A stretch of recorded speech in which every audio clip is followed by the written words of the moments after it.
السلام عليكم ورحمة الله وبركاته. رسالة سلام لكل اللي بيسمعني، سواء كان إنسان أو حيوان أو نبات أو جماد. رسالة سلام لكل عمار الكون، من أصغر ذرة لأكبر مجرة. رسالة سلام لكل حي عارف إنه حي، ولكل حي لسه ما اكتشفش إنه جوه حياة. أهلا بيكم. أخباركم إيه؟ وحشتوني. وحشتوني جدا فعليا. النهاردة أنا هتكلم معاكم في موضوع اللي بدأ معايا الرحلة بتاعتي دي كلها. النهاردة احنا جايين نتكلم في الرزق، مصطلح خطير وكبير قوي. مصطلح الرزق هو مصطلح ديني. المصطلح دوت يعتبر بالمعنى الأصح هو مصطلح حيوي جدا، وهو السبب في إن أغلب الناس اللي عايشة مش عايشة الحياة اللي هي نفسها تعيشها، هو نتيجة فهمها المصطلح الرزق ده بشكل غلط تماما. بمعنى أصح احنا حولنا كلمة الرزق لحاجز أو سجن لجدران بيأيدنا على إننا نحقق الحاجات اللي إحنا نقدر نحققها، بس ما بنحققهاش نتيجة فهمنا الغلط اللي إحنا اتربينا عليه واللي إحنا اتولدنا عليه وفهمونا إن هو دين. مش هاجي أقولك إن مفيش حاجة اسمها رزق ولا الكلام ده كله، مش هاجي أقولك إن مفيش حاجة اسمها المكتوب والمقسوم والكلام ده كله، لأن ده دين. بس فكرتنا عن المكتوب والمقسوم دي غلط تماما. أولا، رزق هي كلمة دينية تعني إن كل شيء مقسوم ومقدر بإيدين ربنا. ده كلام مفيش عليه خلاف من أي حد يؤمن بالله واليوم الآخر ومسلم، فهو مؤمن إن ربنا قاسم وكاتب الأرزاق. الفكرة بقى إن هو أنت شايف إن هو ربنا محدد الرزق، فهي الفكرة بالنسبة لنا بالمعنى الأصح رزق، يعني بالمعنى الأصح أنا كشخص أول ما جيت الدنيا أنا كأحمد أبو طالب، وأنا جاي الدنيا كده الملك نزل كتب الرزق بتاع أحمد. كتب إن أحمد طول حياته مثلا هياخد 100,000 جنيه. فبالتالي أحمد ده لو اتشقلب طول حياته مش هيعدي 100,000 جنيه اللي نزل وكتبهم الملك وهو بيتولد. هي دي الفكرة اللي موجودة عندنا عن الرزق المقسوم والمكتوب. خلي بالك، علشان الفكرة دي هي اللي بتحدد انت هتعمل ايه في حياتك. انت دلوقتي قاعد فانت شايف ان هو انا دلوقتي اتحدد لي 100,000 جنيه مش هعديهم حتى لو اتشقلبت. لا يا احمد، انت مفهومك غلط. السعي بيأثر في الرزق. بمعنى ايه؟ انا لما هسعى هغير الرزق؟ لا، الرزق ما بيتغيرش، دي حاجة مكتوبة. طيب لما مادام هو ما بيتغيرش وهي حاجة مكتوبة، انا عايز اكسب فلوس اكتر. لا، ما هو الموضوع ملوش علاقة بكده. امال ليه علاقة بايه؟ الفكرة كلها ان احنا بنقول الفكرة وعكسها. يعني مثلا يقول لك ان الرزق اتكتب. طيب انا اتكتب 100,000 جنيه، طيب لو اتشقلبت هيفرق ال100,000 جنيه دي هتتغير؟ لا مش هتتغير. طيب اعمل ايه؟ اسعى. طب هو السعي ده هيأثر؟ اه السعي بيأثر. يعني السعي هيغير الرزق؟ لا الرزق مش هيتغير. امال ايه؟ لا هو انت لما هتسعى فهو ربنا عارف اصلا ان انت هتسعى في الدنيا، فهيبقى كاتب لك اكتر من 100,000 جنيه. يا سلام، انت متأكد من اللي انت بتقوله ده؟ يعني ايه ان انا لما اسعى ربنا هيبقى عارف ان انا هسعى فهيكتب لي اكتر من 100,000 جنيه؟ يعني بالمعنى الاصح لو هو عارف من الاول ان انت هتبقى شخص مجتهد ونشيط وشاطر، فهو هيكتب لك 1,000,000 جنيه، هيكتب لك 10,000,000 جنيه. انما لما هيبقى عارف ان انت كسول فهيكتب لك 100,000 جنيه بس. طيب، اولا الفكرة دي مش دين، عشان بس نبقى واضحين كده. الفكرة اللي أنا طرحتها دلوقتي دي واللي إحنا أغلبنا بيقولها وبيتناقلها على إنها فكرة دينية، هي مش دين. الدين المعروف عننا إن الملك بينزل يكتب الرزق. الفكرة بقى كلها هو بيكتب إيه وإيه اللي بيحصل وسعيك بيأثر في إيه. إحنا ما نعرفش أي حاجة عن الموضوع ده تماما. عشان أبقى صريح تاني وهقولها تاني، إحنا ما نعرفش أي حاجة عن الموضوع ده تماما. ملك نزل كتب ايه، وسعيك هيأثر في ايه، والإرادة الحرة انت موجودة ولا مش موجودة، وانت تقدر تغير ولا ما تغيرش. احنا ما نعرفش اي حاجة، احنا عمالين بنقول مصطلحات ونلبس ده العلم الدوت، ونقعد مزنوقين في الاخر شايفين ان الرزق 100,000 جنيه كتبت ما بتتغيرش. حتى لو هتسعى سعيك معروف قبل ما تتكتب اصلا، فال100,000 جنيه اتكتبت فمعروف ان انت مش هتسعى. طب اذا انا سعيت، لا لا لا، مش هتتغير. انت لو كنت هتسعى هو كان ربنا عارف ان انت هتسعى من الاول. الكلام ده مش دين، الكلام ده مش دين عشان احنا بننقده دلوقتي، الكلام ده مش دين. اكبر مثل على الكلام ده كله يا جماعة هي قصة حكاها لي حد كان حاضر معايا. كان بيحكي لي على فكرة ان هو حد سافر السعودية، بعد 6 شهور حد بعربية كده معدي، قام حد بعربية خبطه. الراجل دوت دخل المستشفى، جه يبص لقى ان اللي خبطه ده كان امير. الراجل اتولى كل حاجة، من مصاريفه من حاجته من دنيته، وهو طالع من المستشفى لقى نفسه واخد شيك ب2 مليون ريال. شيك ب2 مليون ريال في أول 6 شهور ليه في السعودية من غير ما يشتغل بشلن. الموضوع يا جماعة الرزق ملوش علاقة كبيرة قوي بفكرة هو سعي ولا ما سعاش، هو ايه اللي هو بيعمله كأفعال. عارف ان انت عارف ان هي ان الله مسبب الاسباب، وان هو بسعيك انت بتحقق النتائج. انا معاك في دوت، بس النتائج بتاعتك مش مرتبطة بأفعالك على قد ما هي مرتبطة بمعتقداتك. واذا اتغيرت معتقداتك هيتغير رزقك. رزقك هيتغير، ايوه رزقك بيتغير، بس لسه الموضوع دوت لسه طويل شوية. فمش هو ده اللي احنا هنيجي نتناقش فيه دلوقتي، لان هنوصل لتاني معتقد عندنا مضروب خالص في فكرة الرزق، وهي فكرة روحانية شوية، ممكن على ما اظن اللي قالها الشيخ الشعراوي او قالها محمود الشربيني في فيلم جري الوحوش. وهي فكرة ان كل واحد معاه 27 قيراط، بس ربنا موزع ال27 قيراط دول بشكل مختلف. في واحد واخد 10 مال، و2 صحة، وواحد أبناء، واحد دين. واحد تاني واخد بدل ال10 مال، لا واخد 1 مال بس 10 أبناء و10 صحة والكلام ده كله. يعني كل واحد معاه 27 قيراط. أنا معايا 27 قيراط، أنت معاك 27 قيراط، محمد معاه 27 قيراط، إيمان معاه 27 قيراط. كل واحد معاه 27 قيراط بتوع الرزق اللي ربنا مديهم.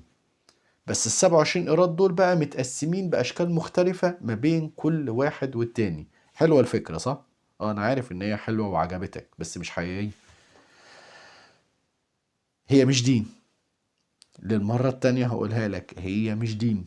هي طريقة محاولتنا لفهم يعني ايه ان ربنا كاتب الرزق والرزق مقسوم، وفي نفس الوقت سعينا بيأثر. يا جماعة الموضوعين دول لو حاولت تخرج بس فكرة ان هو الموضوع دين وما تقدرش تتناقش فيه، وبدأت تتناقش فيها بقلب وعقل منفتح، هتلاقيها فكرة ممكن تجيب لك الجنان.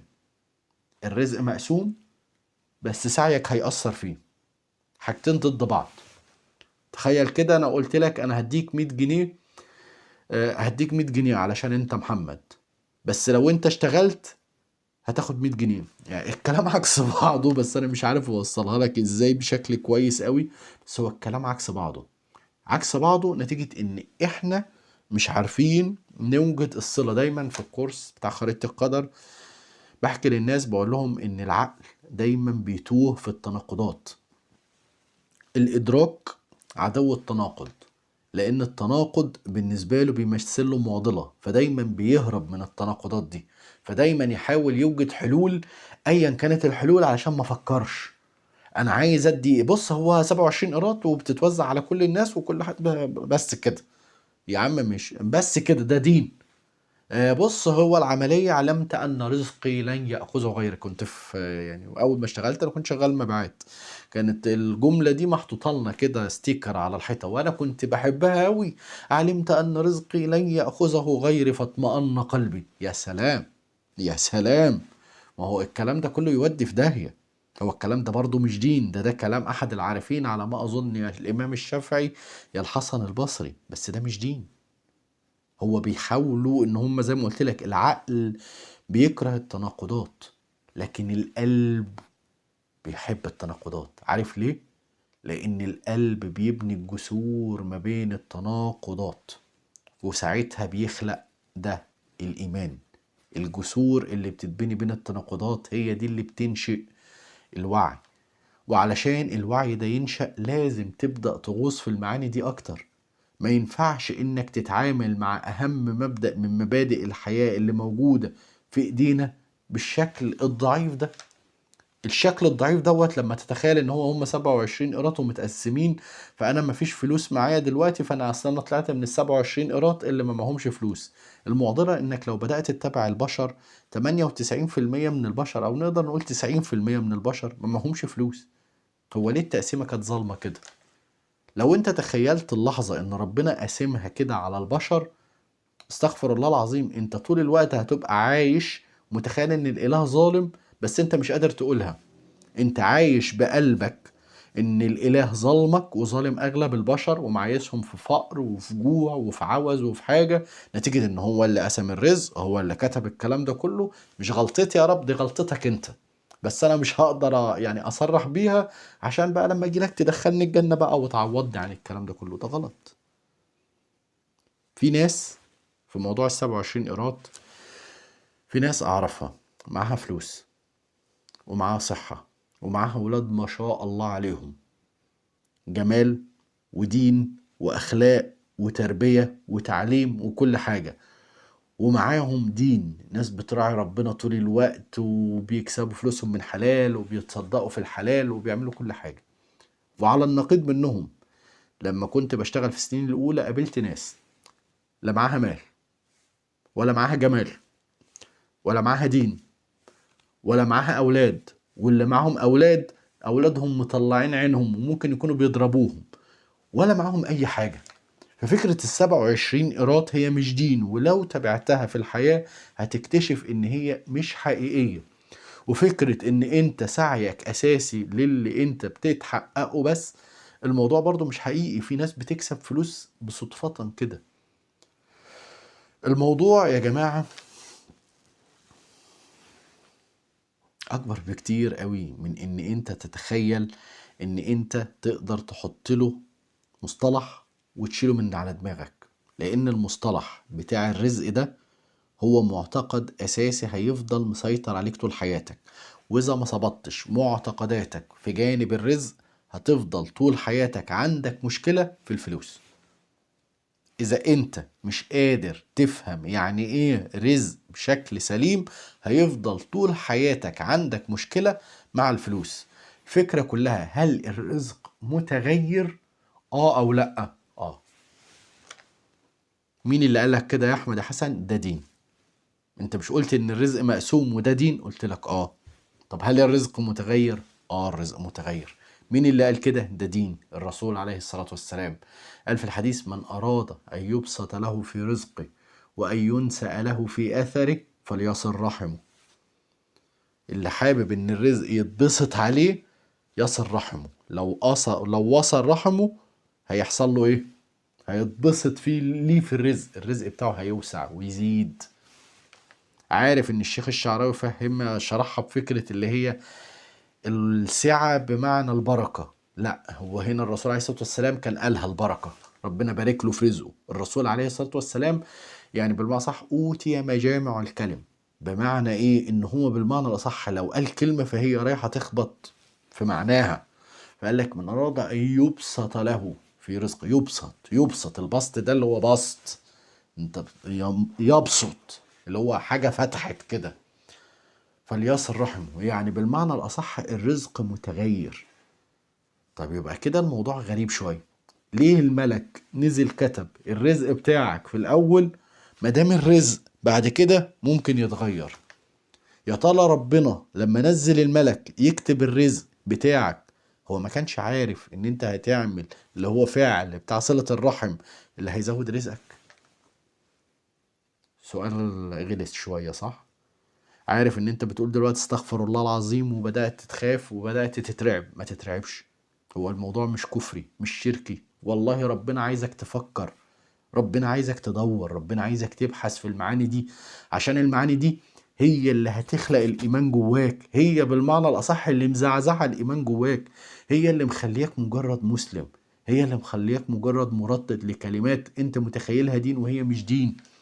انما لما تبدأ تسعى ان انت تفهم الحاجة وناقضها، هتبدأ تكتشف ان في سعة جميلة قوي موجودة في ديننا، في معرفة انت ما تتخيلش انك تعرفها موجودة جواك. بس ابدأ اسعى وابدأ اسأل الاسئلة اللي المفروض تسألها.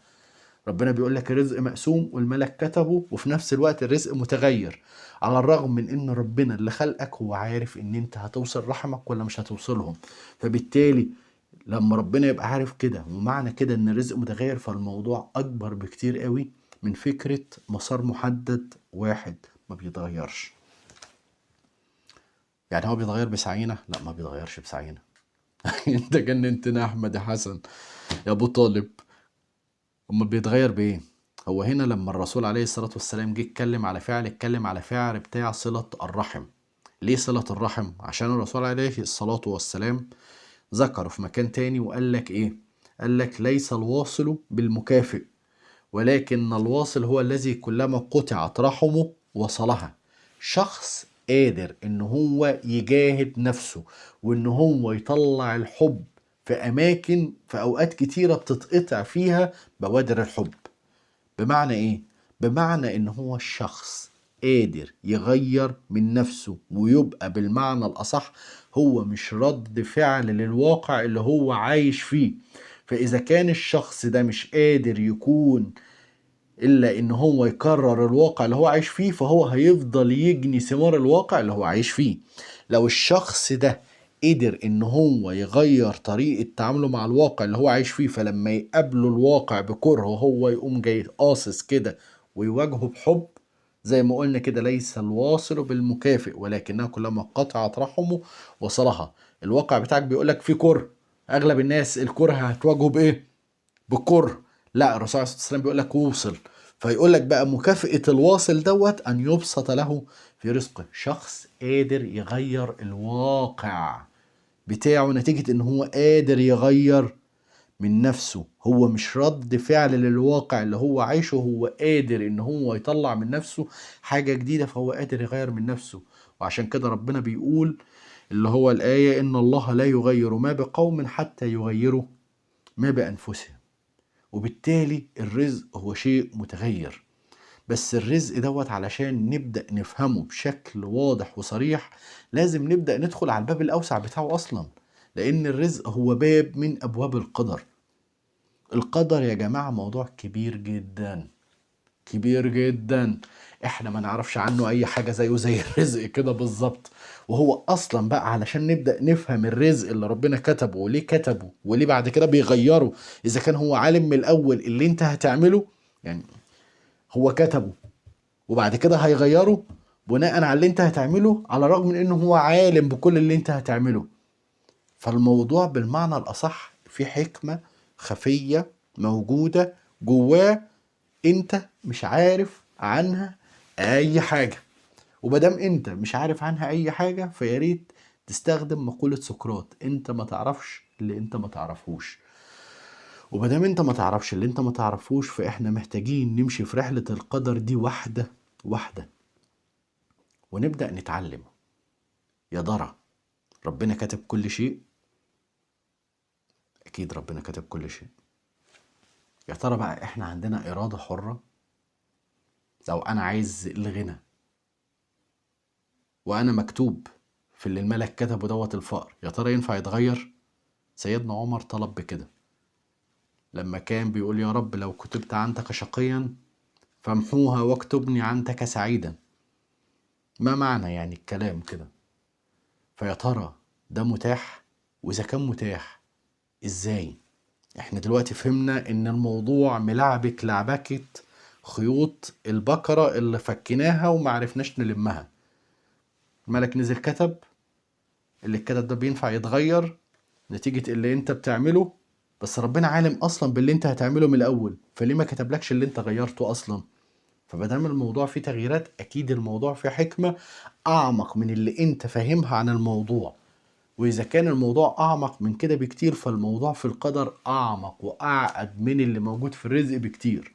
وعشان كده هو اصلا لب دراستي ولب شغلي ولب حياتي ولب كل حاجة انا بعملها هو فكرة القدر.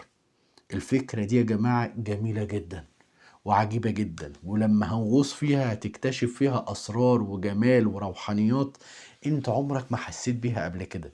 روحانيات هتبدأ تكتشف بيها قد ايه ان الإله معجز، قد ايه الله جميل، الله مستحق للمحبة بشكل انت ما تتخيلوش.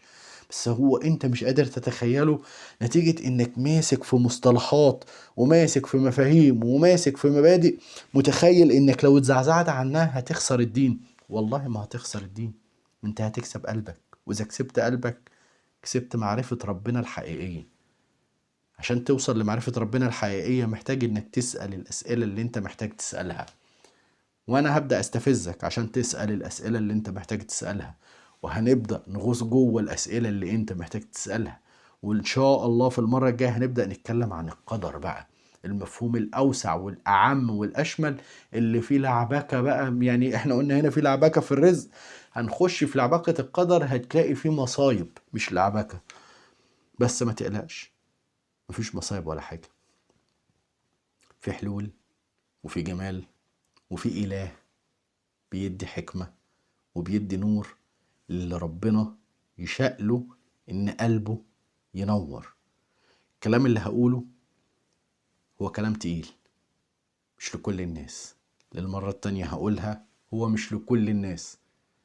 إذا شاء ربنا وفتح نور وطاقة نور جوه قلبك تساع النور اللي هو بعته من خلالنا، فيا رب تكون من أهل الرزق ده. ولو لأ، أتمنى وأدعي ربنا من كل قلبي إنه يفتح طاقة النور دي جوه قلبك. أسيبكم على خير وسلام وأمان، وأتمنى إن أنا لما أجي المرة الجاية تبقوا مستعدين وبدأتوا تجهزوا أسئلتكم الخاصة وبدأتوا تفكروا في المواضيع زي ما هي بالظبط، وما تحاولش تخبيها، ما تحاولش ترمي الفوطة عليها وتخبيها وتداريها. اسأل واستفسر، والله في حكمة، والله في إجابة. بس انت ما تتكسفش وما تخافش. أشوفكم على خير. السلام عليكم.